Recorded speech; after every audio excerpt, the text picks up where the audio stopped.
The ABC's raising some eyebrows. If you cost 8 cents a day or whatever it is nowadays and people still think they're not getting value for money, then you've got a problem. Cheap bastards.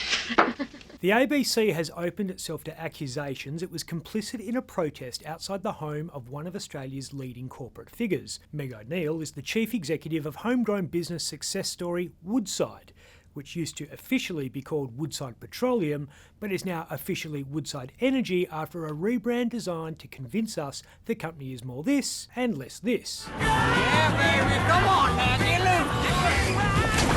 That's me, I got it. Even though none of its revenue comes from this, and all of it comes from this. Woodside's positioning itself as an enabler of the transition towards carbon zero.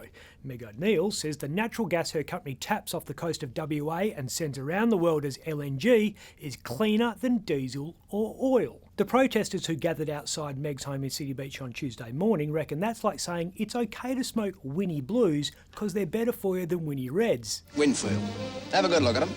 And they're also not buying Woodside's story about so-called blue hydrogen, which is created using gas, being good for the environment. They want green hydrogen, which we all know is championed by the latest cover story in Divorce Lawyers Monthly, Andrew Forrest.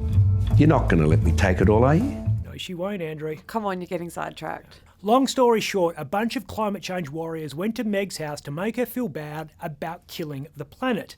Meg probably couldn't hear them because the mansion she lives in is close to the beach, and the sound of the waves is especially loud at the moment because rising sea levels have brought the shoreline closer to her front door. Also, she was busy running her money bath while smoking cigars lit with $100 bills and laughing at a documentary about polar bears clinging to melting icebergs.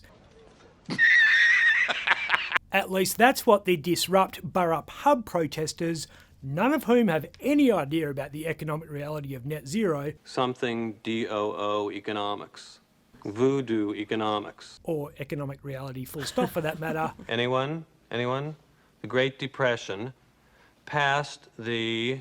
Anyone? Would have you believe. The group wants to end industrial development north of Karratha in part because the industries there will consume large amounts of Woodside hydrocarbons. DBH was in the headlines a few weeks ago when it let off that stink bomb at Woodside HQ. Targeting the business is one thing. Targeting a person's home is different. I suspect it will make Middle Australia, the people Disrupt Burrup Hub need the support of, a little uncomfortable. Middle Australia will also likely be uncomfortable with news that the DBH protesters were accompanied by another far-left organisation which has proved it will stop at nothing in the pursuit of its radical climate change agenda. The Australian Broadcasting Corporation was there filming the protest. Hello, I'm Paul Barry. Welcome to Media Watch. Documenting affairs as they happen currently is what current affairs documentary crews do, but that won't stop a flood of complaints to the ABC's new ombudsman about how the journos were allegedly complicit in an act which an ASX 100 company boss said was designed to threaten me, my partner and our daughter in our home. An ethical pickle for the ABC. Oh, the Public Broadcast Act will be turning itself inside out with this one. On the one hand, Meg's a proud, openly gay woman who is slaying the patriarchy, so should be feted by the lefty lovies at Auntie. Yes, Queen. Yes, Queen. Yes, Queen. But she also runs an oil and gas company, which to many at the ABC makes her worse than Hitler. No, no, no, no, no. She's got fires everywhere. If it's not the hippies stinking out her office or Eshe stealing her car, it's members of Parliament coming after her profits.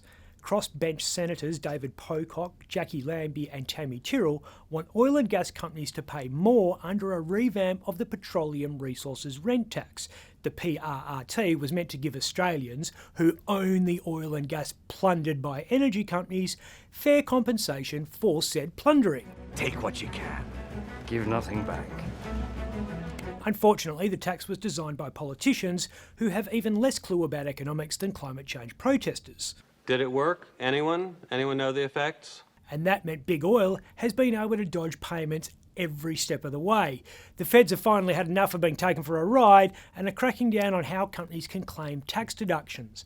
That'll raise an extra $2.4 billion in revenue, but the senators want the energy sector to cop up $5 billion. A lot of extra tax. Government's going to need it. All right, everybody cough up some green. That Four Corners crew outside Meg's house will be claiming overtime, and the broadcaster's army of lawyers will be working out the defamation liability from this hot mic incident, which caught a senior ABC journo talking about News Corporation COVID truth seeker Sharry Markson. It's just annoying. She's such a pit bull and she's so unhinged, and yet she might still be right.